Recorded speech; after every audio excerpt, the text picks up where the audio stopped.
வணக்கம். நான் உங்கள் அன்பான சயின்டிஃபிக் வேதிக் அஸ்ட்ராலஜர் ஆஸ்ட்ரோ அருண்ஜி பேசுகிறேன். நல்லது நினைப்போம், நல்லதே நடக்கும். இப்போ பார்த்தீங்கன்னா இந்த வீடியோவில் சிம்ம ராசிக்காரர்களுக்கு மார்ச் 2026 மாதம் எத்தகைய ஒரு மாதமாக இருக்க போகுதுங்கிறத சயின்டிஃபிக் வேதிக் அஸ்ட்ராலஜி முறையில் எதையும் மிகைப்படுத்தாமல் உள்ளது உள்ளவாறு பரிகாரங்கள் அது மாதிரி விஷயத்துக்கெல்லாம் போகாமல் எந்த கிரகங்கள் எப்படி இருந்தால் எது மாதிரி ஒரு தாக்குதல் நம்மளுடைய வாழ்க்கையில் எந்த தாக்கம் கொடுக்கும் அப்படிங்கிறத துல்லியமாக அறிவியல் சார்ந்த சாஸ்திரமாகிய இந்திய வேத ஜோதிட அடிப்படையிலான சயின்டிஃபிக் வேதிக் அஸ்ட்ராலஜி முறையில் நம்ம பார்க்க போகிறோம். இப்போ சிம்மராசிக்கு பார்த்தீங்கன்னா 11ஆம் இடத்துல குரு இருக்கிறார், 8ஆம் இடத்துல அஷ்டம சனியாக சனி இருக்கிறார், அதே சமயத்தில் 7ஆம் இடத்துல ராகுவும் ராசிக்குள்ள கேதுவும் நீடித்திருக்கிறார் மார்ச் மாதம் முழுவதும். இப்போ மாத கிரகம் என்று சொல்லப்படுகிற செவ்வாய், புதன், சூரியன் இந்த 3 கிரகம் பார்த்தீங்கன்னா ராகுவோட சேர்கிறார். எங்க சேர்றார்? சிம்மராசிக்கு 7ஆம் இடத்துல சேர்றார். ஸோ இது ஒரு கிரிட்டிக்கலான ஒரு காம்பினேஷன். இதுல சுக்கிரன் மட்டும் இப்போ 8ஆம் இடத்துக்கு மாறுகிறார். இப்போ சுக்கிரனும் 8ல் போயிட்டார், சனியும் 8ல், 7ஆம் இடத்துல ராகுவோட கிரகணம் ஆகக்கூடிய அமைப்பு சூரியன் பெறுகிறார். சூரியன் யாரு? உங்களுடைய ராசி அதிபதி. அதே சமயத்துல புதனும் பெறுகிறார். அப்படிங்கிறப்போ மார்ச் மாசம் குறிப்பா சொல்லணும்னா முதல் 2 வாரம் மார்ச் 15 வரைக்கும் கொஞ்சம் சிம்மராசிக்காரங்களாம் பொறுமையாக மனக்கலக்கங்கள் இல்லாமல் சிந்தித்து செயல்பட வேண்டிய அவசியம் தேவைப்படுகிறது. இதுல ஒரே ஒரு நல்ல விஷயம் என்னன்னா குருவின் 9ஆம் பார்வை பெறுகிறார். ஸோ குருவின் 9ஆம் பார்வை பெறுவதனால ஒரு பெரிய பிரச்சனைகள் அப்படிலாம் இல்லை. ஆனாலும் அந்த சூரியன் என்று சொல்லப்படுகிற ராசி அதிபதி ராகுவோட சேரும் பொழுது எப்போ சேர்றார்? மார்ச் 1ஆம் தேதியே பார்த்தீங்கன்னா சூரியன் 16 டிகிரி, ராகு 14 டிகிரியில் இருக்காங்க. கிட்டத்தட்ட 2 டிகிரி சேர்றாங்க மார்ச் 1ஆம் தேதி. ஸோ அப்படி சேரும் பொழுது ராசி அதிபதியே ராகுவோட சேரும் பொழுது அதே சமயத்தில் செவ்வாயும் பக்கத்திலேயே உங்களுக்கு இருக்கும் பொழுது உங்களுக்கு கொஞ்சம் நீங்கள் யாரை டீல் பண்ணுறீங்க வாழ்க்கையில் நீங்கள் அன்றாட வாழ்க்கையில் சந்திக்கக்கூடிய யாரு? உங்களுடைய ஸ்பவுஸ், கணவனாக இருந்தால் மனைவி, மனைவியாக இருந்தால் கணவன், அதே மாதிரி உங்களுடைய பங்குதாரர்கள், கிளைண்ட்ஸ், கஸ்டமர்ஸ் எல்லாமே உங்களுடைய வேலையாட்கள் யாரை நீங்கள் டெய்லி மீட் அவங்களோட பிள்ளையெல்லாம் பார்த்தீங்கன்னா சில சங்கடங்கள் சில பிரச்சனைகள்லாம் வந்துட்டு போகிற மாதிரி இருக்கும். வந்து நீடிக்காது, வந்துட்டு போகிற மாதிரி இருக்கும். ஏன்னா குருவின் பார்வை நிவர்த்தி. இப்படி தான் கர்மா செயல்படுகிறது. இப்போ உலகமே பார்த்தீங்கன்னா கொஞ்சம் ஸ்தம்பித்து போகக்கூடிய அமைப்புகள்லாம் இந்த கும்பத்தில் ராகு கேதுகள் இருக்கிறது கொஞ்சம் பிரச்சனை. அதே சமயத்தில் சிம்மராசிக்காரர்களுக்கு வந்து உங்கள் தனி மனித ஜோதிடத்துக்கு உங்கள் ராசி அதிபதியே கொஞ்சம் பாதிப்பு உள்ளாகிறதுனால கொஞ்சம் கவனமா இருக்கக்கூடிய அமைப்பு இருக்கு. பட் குருவின் பார்வையினால பெரிய வாழ்க்கையை பிரட்டி போடுற அளவுக்கு ஒன்றும் நடந்துடாது. அதே சமயத்துல கொஞ்சம் கவனமாக இருக்கக்கூடிய அமைப்பு. திருமண விஷயங்கள் கலப்பு திருமணம் எல்லாம் ஆகக்கூடிய அமைப்பு இருக்கு. ஏன்னா ராகு சம்மந்தப்படுறார், அப்படியாவது சுக்கிரனும் சனியோட சேர்றாரு பார்த்தீங்களா? அப்படிங்கிறப்போ இந்த மாதிரி ஒரு லவ் மேரேஜ், வேற மதத்தை விரும்புறவங்க, கிறிஸ்டின், இந்து முஸ்லீம், அது மாதிரி வேற மதத்தில் இருக்கிறவங்க ஒன்று சேரக்கூடிய அமைப்பு, வாழ்க்கையில் ஒன்று சேரக்கூடிய அமைப்பெல்லாம் இருக்குது. குருவின் பார்வை அதை உங்களுக்கு அமைச்சு கொடுக்கும். பேரண்ட்ஸோட சப்போர்ட் கிடைக்கும், கன்சென்ட் கிடைக்கும். அதெல்லாம் ஒரு நல்ல விஷயங்கள் இருக்குது. இந்த அஷ்டம சனிலையும் இதெல்லாம் கொஞ்சம் இருக்கும். ஆனால் கொஞ்சம் டென்ஷனாக தான் இருக்கும். ஏன்னா அஷ்டம சனி நடந்துட்டு இருக்கு இல்லைங்களா?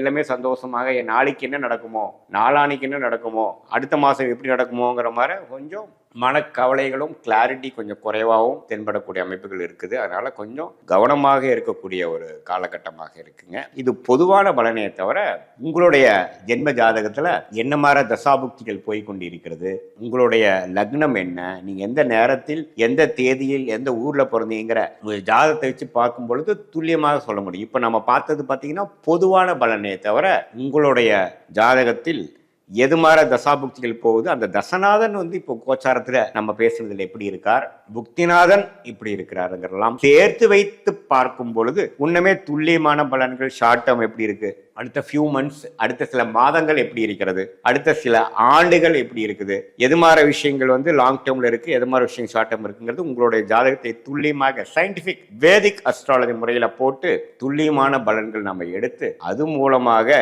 எந்த நேரத்தில் எது செய்யலாம், எது நடக்கும், எந்த நேரம் வரைக்கும் நம்ம வெயிட் பண்ணணும், எப்போ நடந்துட்டா பரவாயில்ல, எப்போ வெளிநாடு வாய்ப்புகள், எப்போ வந்து வேலை மாற்றம், எப்போ தொழில் மேன்மை, எப்போ கடன் அடைதல், எப்போ சில எதிர்பார்க்குற பணவரவு வரும், சுப விஷயங்கள் எப்போ நடக்கும், குழந்தை பேர் எதிர்பார்க்குறவங்களுக்கு எப்போ குழந்தை கிடைக்கும், கல்யாணம் எப்போ நடக்கும் அது மாதிரி ஒரு வாழ்க்கைக்கு தேவையான அத்தியாவசியமான சில விஷயங்களுக்கு நம்ம கிளாரிட்டி இல்லாமல் இருக்கும் பொழுது இந்திய வேத ஜோதிட அடிப்படையிலான சயின்டிபிக் வேதிக் அஸ்ட்ராலஜி உங்களுக்கு உறுதுணையாக வந்து உங்களை மேலும் குழப்பாமல், கிளாரிட்டியோட அதிகம் மிகைப்படுத்தாமல், பயமுறுத்தாமல், எந்தெந்த விஷயங்கள் எப்படி எப்படி இருக்குது, எப்படி உங்களுக்கு வந்து தென்படுகிறது, எது மாதிரி நேரத்தில் எது மாதிரி விஷயங்கள் நடக்க காமிக்குது நம்ம ஜாதகம் அப்படிங்கிறத மிகைப்படுத்தாமல் உள்ளது உள்ளவாறு நம்ம பார்க்கும் பொழுது, இப்போ நம்ம நல்ல தசாபுக்திகள் உங்களுக்கு போகும் பொழுது நான் சொன்ன இந்த தீமையான சில பலன்கள் சொல்லியிருந்தேன்னா அது ரொம்ப கம்மியாகவும், மிகவும் சுமாரான ஒரு பிரச்சனைக்குரிய தசாபுக்திகள் உங்களுக்கு போகும் பொழுது நான் சொன்ன தீமையான பலன்கள் உங்களுக்கு அதிகமாகவும் இருக்கிற மாதிரி நீங்க எடுத்துக்கணும். ஆனா உங்களோட ஜென்ம ஜாதகத்தை துல்லியமா பார்க்கும் பொழுது தான் முழுமையான அக்யூரேட்டான ப்ரெடிக்ஷன் பண்ணி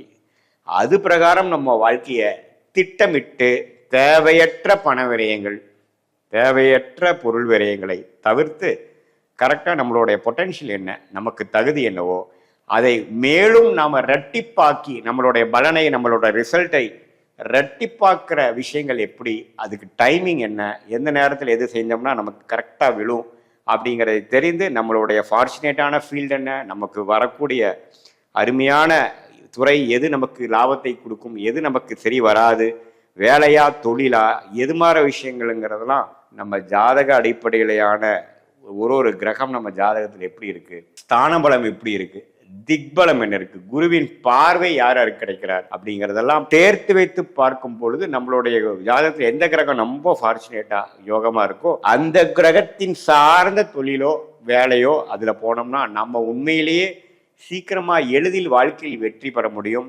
அதே சமயத்தில் நமக்கு வேணுங்கிற ரெகக்னிஷன், நம்மளுடைய பொட்டென்ஷியல் என்னவோ அதை வந்து தேவையற்ற விஷயத்தில் போய் அதை செலவிட்டு சமய விரயங்கள் பண விரயங்கள்லாம் பண்ணாமல் ஈஸியாக நம்மளோட எளிதில் எதிர்நீச்சலே போடாமல் நம்மளுடைய கர்மா என்ன சொல்லுதுங்கிறதை தெரிந்து அதுக்கு தகுந்த மாதிரி நம்மளுடைய லைஃப் கோல்ஸ், வாழ்க்கை குறிக்கோள்களை அலைன் பண்ணிட்டோம் அப்படின்னா நம்மளுடைய இந்திய வேத ஜோதிட அடிப்படையிலான சாஸ்திரம் மூலமாக நம்மளை பற்றி நாமளே தெரிந்து கொண்டு நம்மளுடைய கர்மாவை தெரிந்து கொண்டு வாழ்க்கையில் தேவையற்ற விஷயங்களை தவிர்த்து தேவையான விஷயங்களை சரியான நேரத்தில் செய்து வாழ்க்கையில் வெற்றி பெற முடியும் என்று சொல்ல விரும்புகிறேன்.